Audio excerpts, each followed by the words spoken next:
All right, it gives me great pleasure to introduce Desiree McGee, a registered psychologist from the Ministry of Education. I've known Desiree for probably 8-9 years with my little boy Matthew, so I'm well versed of how awesome she is. Desiree lives and is educated on the Auckland North Shore. She's married to John, mother to Sam, 25 years old. Career as a primary school teacher and a resource teacher for learning and behaviour.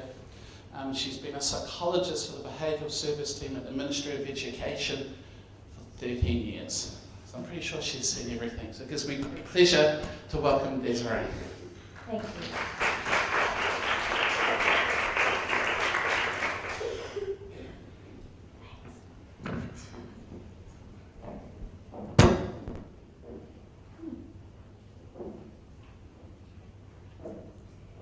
I'll stand here because you're probably not going to see me down there.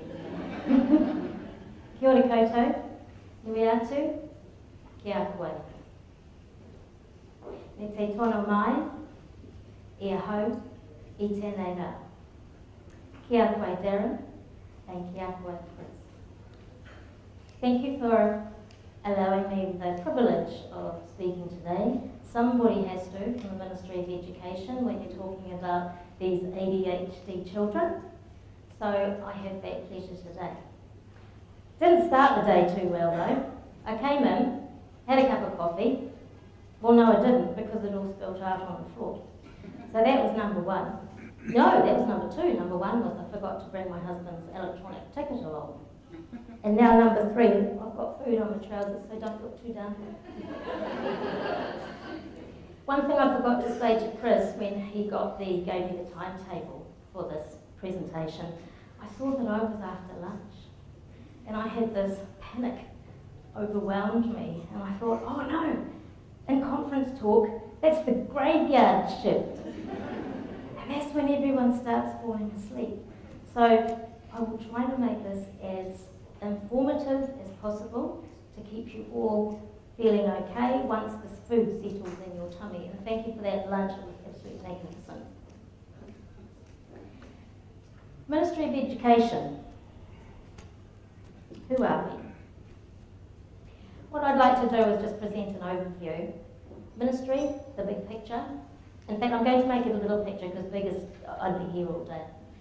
The children that are actually referred to our service, collaboration for student success, how we do what we do, and then just some very quick sheets with some resources that I really, really suggest that you look at for really good detail. So the Ministry of Education is actually a public service government department, and it oversees the education system in New Zealand. So we've got a new man who's going to be overseeing that, so it's possible that we might see even more changes to our government in education. The Ministry has several visions and goals and, well, what could we call them? Missions.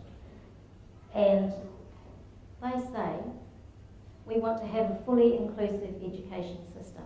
What do we mean by inclusive? I'll tell you that in a minute. But what it does mean is that we have success for all students. Building an inclusive education system. The Ministry of Education has a mission. The mission is that we want people, parents, children, teachers, communities to feel confident about what we do. Confidence is the key word there. The Ministry of Education also has a goal, and that by 2014, and we've gone past that now, and I think we're doing a jolly good job of it, we are wanting to make every school in New Zealand an inclusive school. Again, there's that word. So we want success for all, every child, no matter what their differences, no matter what their needs are, we want them to succeed and learn in an inclusive education system. There's also a promise, and I realise that I can't actually give you that promise because I found somebody else who could do it much better than I can.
Sounds good. And that's what we aspire to. The Learning Support Service is what we're called now, Ministry of Education, and we are one of those branches of the Ministry of Education. We used to be called Special Education. About 3-4 months ago, we've changed that now to Learning Support. The reason being, and here we start with this inclusiveness, the reason being that special education actually segregated children. And it meant that those children over there are special, but the rest of the learners, they fit into a mainstream. And so we were looking at these children in different ways, so we're looking at everybody. So we decided, no, they're not special, everyone is special. Everyone wants to learn. We want to provide that support, and so we're going to be working with learners, not only special learners. So I actually really like that. For your children with ADHD, you could be a teacher in this room, or you could be a parent in this room, or you could be a grandma, grandpa in this room, so that you realise what learning support actually had to give for ADHD children. We have an early intervention service. That means 0s to 4-year-olds. We have ongoing resource schemes, which some of you might be familiar with. Those are for the students who have really quite significant needs, and they may be physical needs, they may be because of the mental development is not developing as it should. There are other needs. There are 8 criterion actually that meet those specific needs. Behaviour service, now that's the one I work in, and that's the one that I'd like to focus on a little bit more. We have PB for LIWSH, the NIYP, IYT. The ministry love acronyms, and because I love them so much, you're going to get some more soon. Communication service, speech language, and health needs, high needs. Those are the children that are either anaphylactic or have seizures perhaps fairly frequently. Those children need to be monitored a little bit more with some teacher aid time. I bet you really wanted to know that there's one national office. There's 4 regions, 16 districts, and we are one of 42 service officers. In my office alone in Albany, we have speech language therapists, physios, occupational therapists, early intervention teachers, psychologists, Kaitaka Wainga, which is our Māori advisor who works alongside us with all our Māori students. We have advisors on deaf children, special education advisors, behaviour support workers, early intervention workers, education support workers, and communication support workers. That's a lot of people, and they're very skilled at what they do, and I learn as a psychologist a lot from them as they do for me, because we work alongside. Now the children who in our area of ministry learning support come to us usually in the top of that triangle, and they are the ones that are requiring individual service. They are the ones who are at high risk of not learning, high risk of not being at school, high risk of being chucked out of school, high risk of being sent away for a month or 2 and say, come back when you're ready and we'll talk about it. Those are the ones that we work with. Then there are teams, specialist teams, multi-systemic teams that work with intensive behaviour, high and complex needs, where in multiple settings, that could be the family, that could be the home, that could be the community, it could be the school, usually right across the board. We have a high and complex needs team. They are constructed of representatives from the Ministry of Health, Ministry of Social Development, and Ministry of Education. We have a crisis response team. Crisis response team will go out to a school when something has disturbed the school for some reason on that particular day, and it's not usual. We also, alongside that, have a traumatic incident team, and that also goes out when there's something that's happened in the school that has just broken up and disrupted what actually usually happens on a routine basis in the school. And it needs to be taken back to normality, really.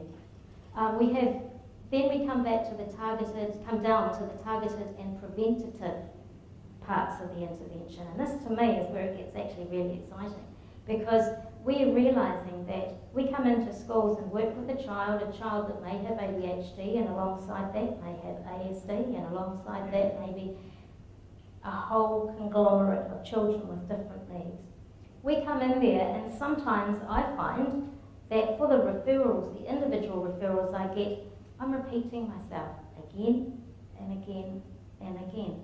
And I'm thinking, I get quite exhausted doing that, because I'm wanting to teach these parents, teach these teachers how to work with children as individuals. But I actually want everybody in the school to be able to do that.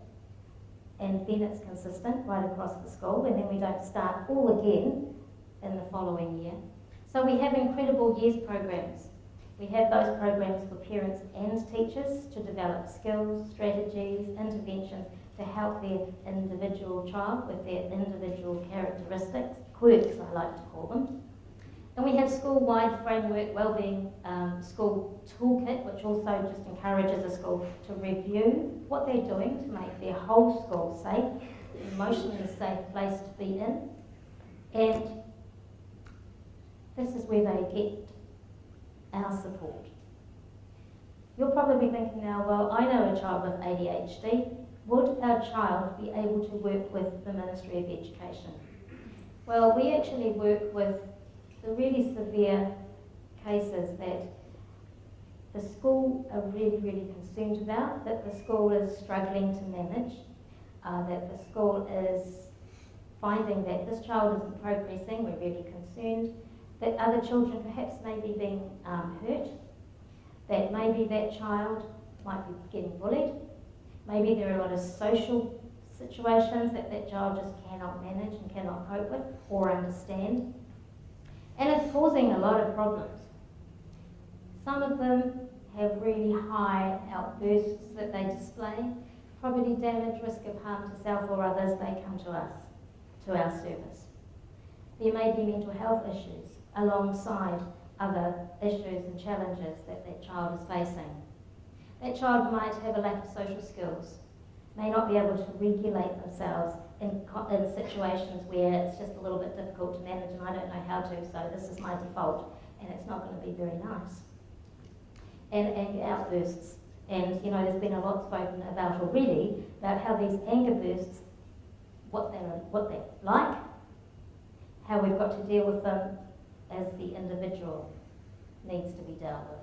We have some behaviours where the child has suffered some trauma or is still suffering some trauma, of attachment issues that weren't developed when they were in their early intervention stages, and any sexualised behaviours or manners or language that a child is using, and we're rather concerned because it's not developmentally normal. And when the learning progress is significantly disrupted, that usually sits alongside the children that we have in terms of the behaviours. We have also the children, as I said before, who have been suspended. We want to get in there early so the child doesn't even get to that suspended stage. In the school, these are the people, or early intervention, these are the people that you come across, the adults. Class teacher, early intervention, teacher aides, you have a special needs, education needs coordinator called a SENCO. You have a deputy principal and a principal, and there may be one other particular staff member. You have a choice.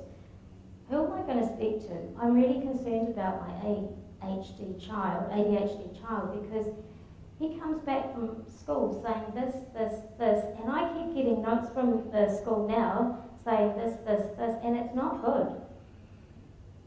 And you're getting really concerned as a parent, and the teacher's expressing his or her concern. So we need to talk about it.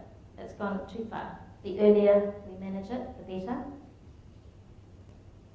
And it's hard to actually go to a school and say, look, I know my child has issues. I'm finding it difficult that you're ringing me every single week and telling me what my child is not doing. It's very emotional time, says one mother. It's very hard to confront someone and advocate for your child when you're so emotionally involved. The key word there is advocate. We know you advocate for children. We know teachers advocate for their children if they're really committed to their job. But it's hard, and we acknowledge that. Who's best to talk to for you? Let's organise a meeting. It's just become too much. It's not helping you, it's not helping your health. To look after yourself, we need to do something. In the school or the early childhood centre, who is the best person that you would feel comfortable to talk to? Arrange a meeting. Write down some notes. Go in there prepared. Bring somebody else with you. Actually formulate a plan. This is how you would like it to go. Not this is how it must go, but it's a collaborative effort. Look, what can you do to help my child? So it's got to be open, it's got to be transparent. Now, keywords down there that we like to use and are important to use are words like strength-based.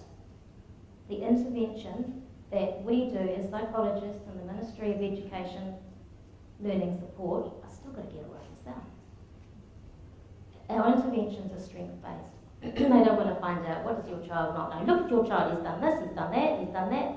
No, we want to hear about what the child can do. It's funny really, because you talk about that, you sit down with a parent and say, tell me what your child's great at, what can he do? Boy, oh boy, you get a beautiful puzzle to explain that this child's fabulous, good fun, here's all the positive stuff. Sometimes I go into a school and I ask the teacher, tell me about this child. What are the strengths? What are the good things that child's doing? He's just made a mess of the classroom today. I'm so exhausted. Yeah, but what about the strengths? No, they don't come there. It doesn't happen yet. We have to get it out of them later on. So it's got to be positive. We want to change that way of thinking. We need to use some cognitive behaviour therapy and actually get them to change the way that they're thinking, reframe and look at this child as a positive being, learning child in the classroom. Make it constructive, make it realistic. We have options, consider them all. Perspectives, your perspective, parent's perspective, the child's perspective. Do we talk to the child if they can speak and say their alphabet and count? Yes, we do. Oh, even 3 and 4-year-olds, but some of them count too.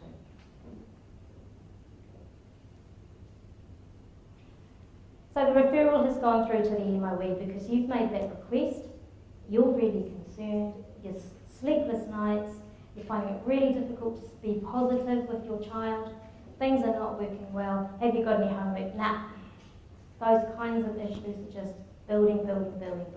You've now talked to the school, okay, good idea, we'll make a referral into the Ministry of Education because we realise that if we don't do anything about it now, that child's going to be out. So you engage with the family. We do first. We have the referral, we engage with the family, we talk to the school and we talk with the student. With the family, I usually ask them where they would like to meet. Some families don't want to come to the school. It's quite a threatening place. They've had bad situations, experiences there.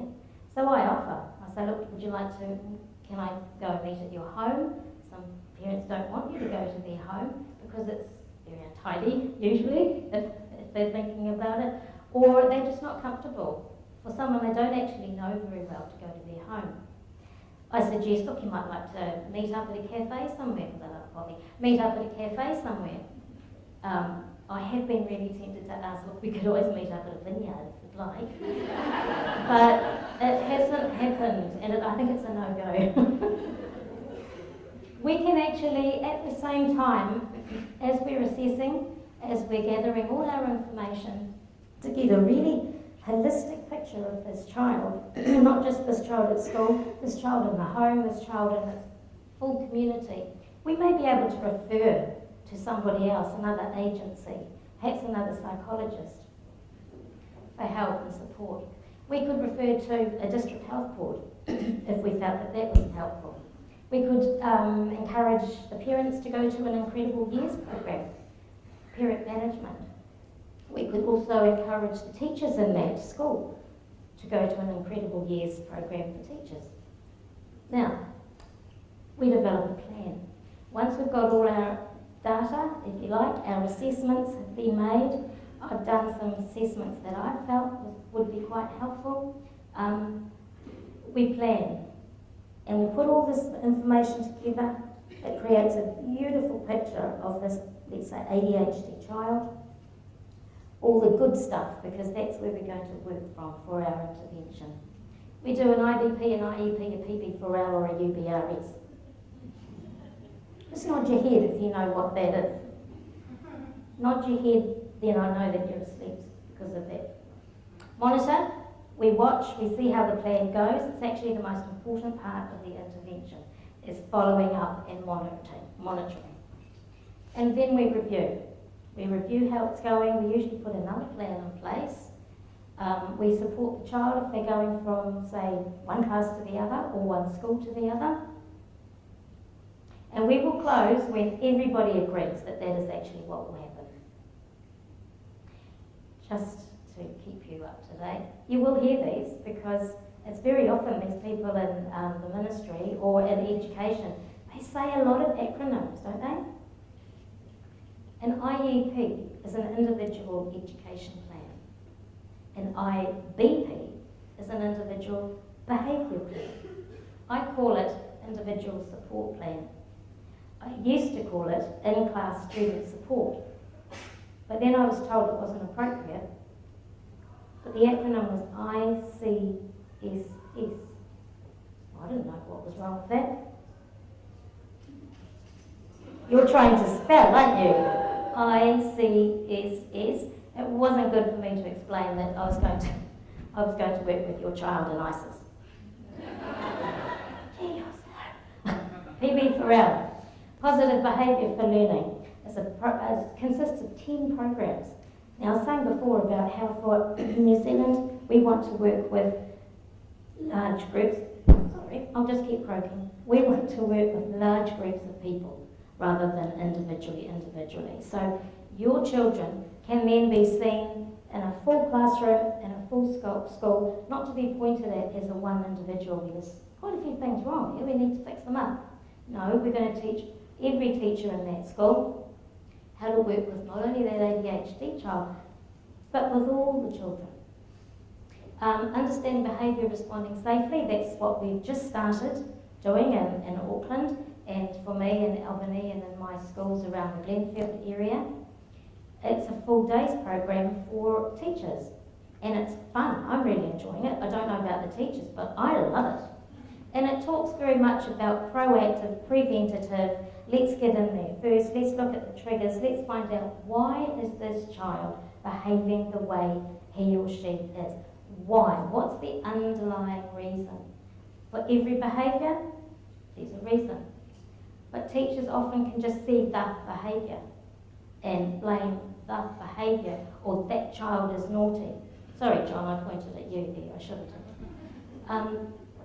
But we want to move their mindset and say, look, this is positive, this is really helpful. The MAPA, Managing Actual and Potential Aggression, I love that one. We're now needing to look and teach schools some form of restraint.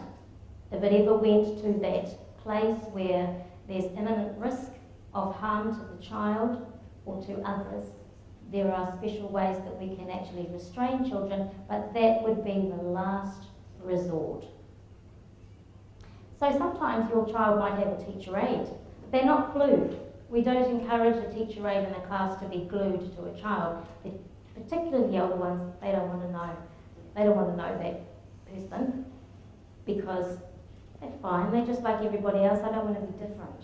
So a teacher aide is usually somebody who just stays and hangs around in the background in case the attention has got lost, in case the child isn't following the directions, in case it's obvious that they actually don't know what to do, in case they're busy doing something else or chatting or hassling somebody else.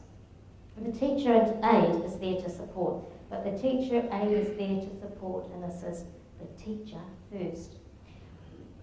In my role in the behaviour team, we are actually able to support children term by term with teacher aid funding. It's hard to get and it's quite a privilege, really, for the school if they are able to receive that funding. Each school has a special service grant, a special needs grant, but they run that grant out pretty quickly.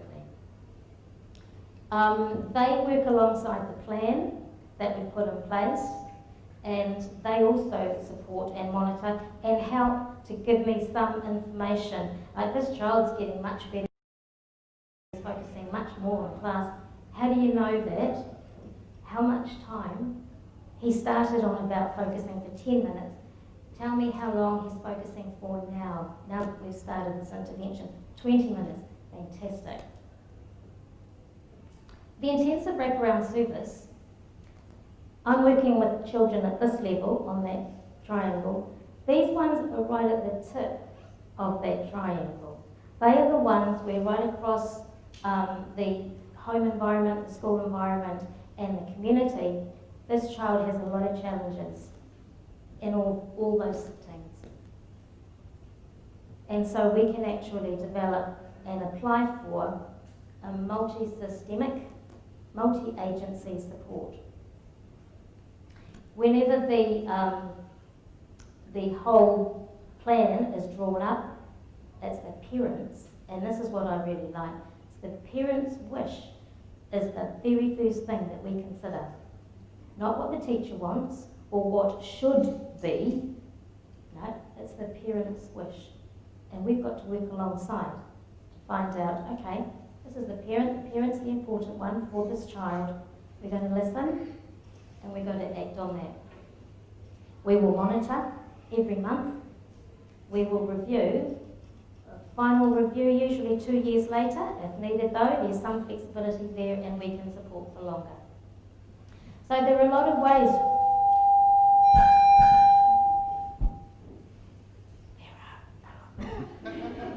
There are a lot of ways that we can actually make referrals to MoE, Ministry of Education.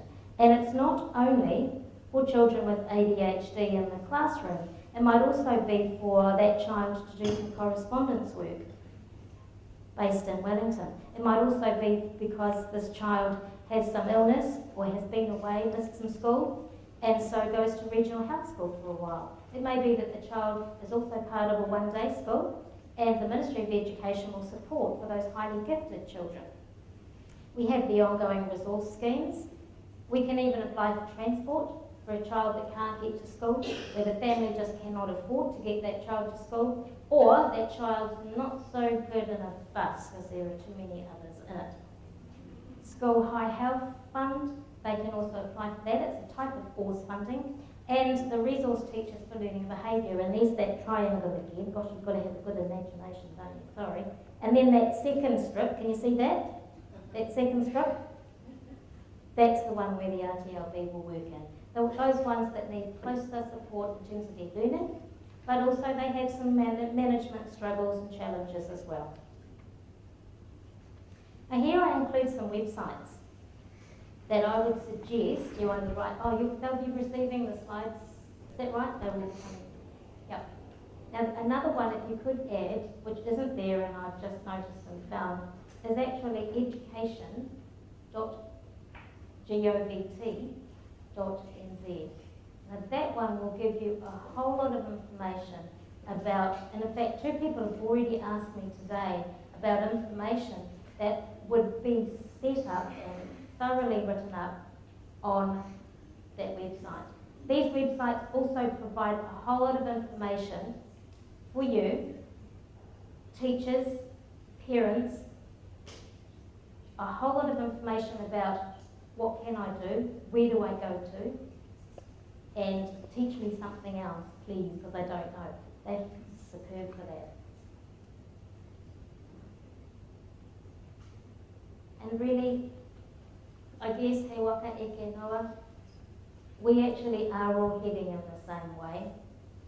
We want to be able to do a lot more, but all I encourage you to do is please do speak, please do talk, advocate for your children. I know you do, otherwise you wouldn't be here today. Teachers, if you're here, you wouldn't be here today unless you felt really committed to do so.